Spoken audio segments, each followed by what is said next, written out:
biggest drama for designers in general? Like, at least like from my experience in the past, and lots of designers has been expressing that they have this pain point, is that they are not on the table. I'm like, what the hell does being on the table mean? It's like when the decision makers, like product business decision makers, makes business directions or metrics track or strategy directions, whatever.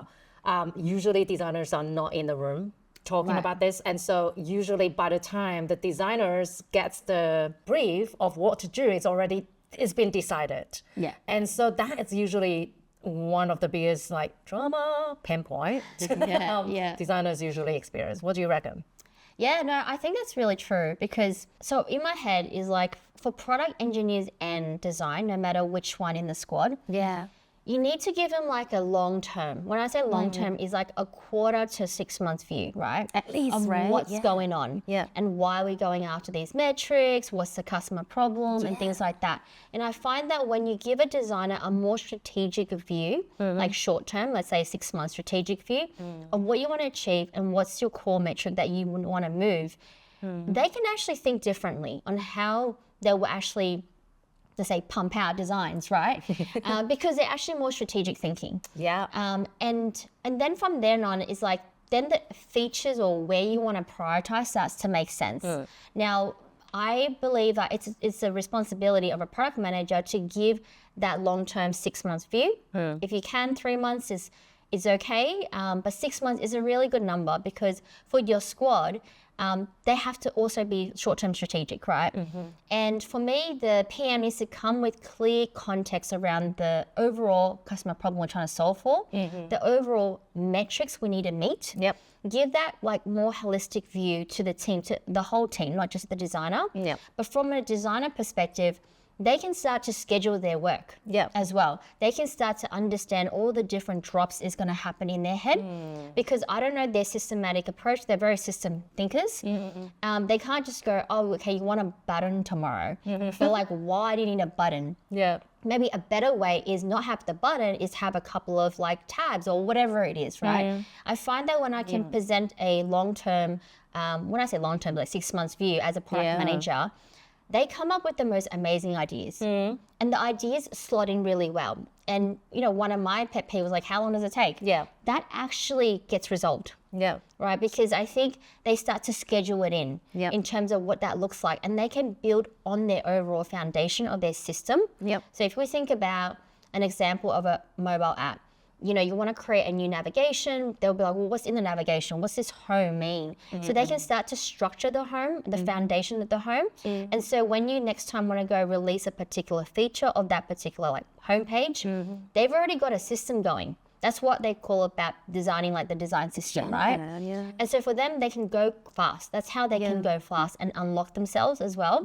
So I think it's so important to give that 6 months viewpoint, give the goal that you want to give, and the customer problem that you're trying to solve. Yeah, so it's like shining a light on the direction that we're going and then giving the room for the other contributors to actually build on that direction. Because if the solution has already been provided as a brief, then you literally just get one solution.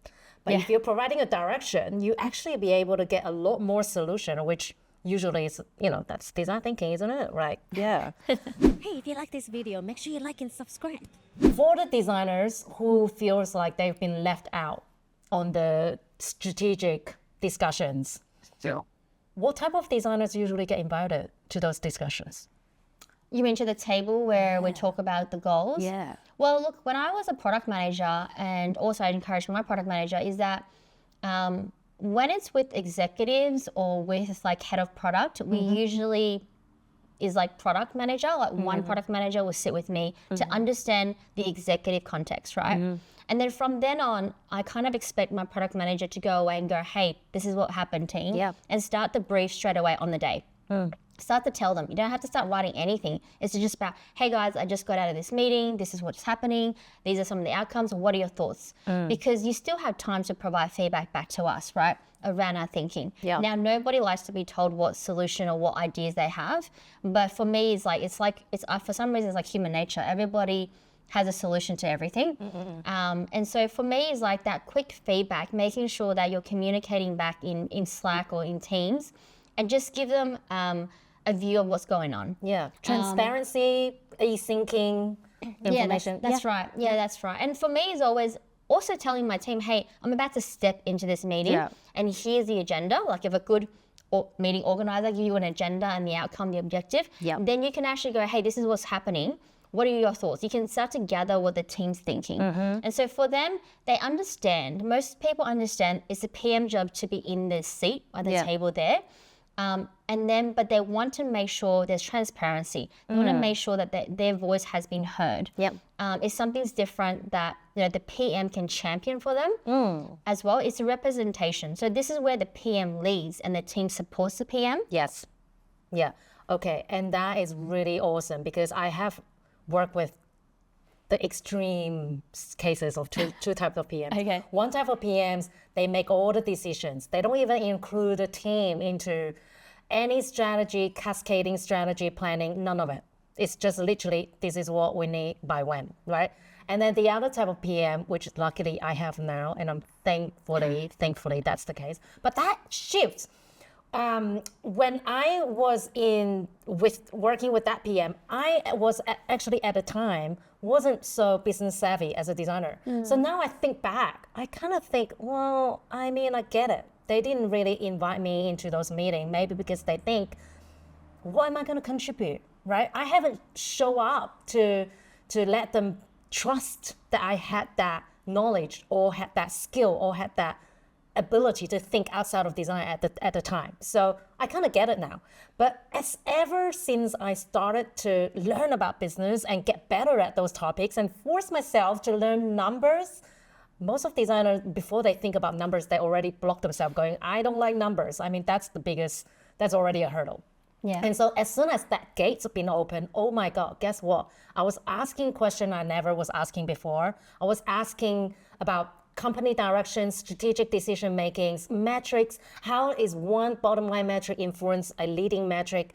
All of these kind of questions is starting to unblock conversations between me and the PM. And the PM started to go, okay, well, looks like Jack's kind of curious and she's interested into this direction.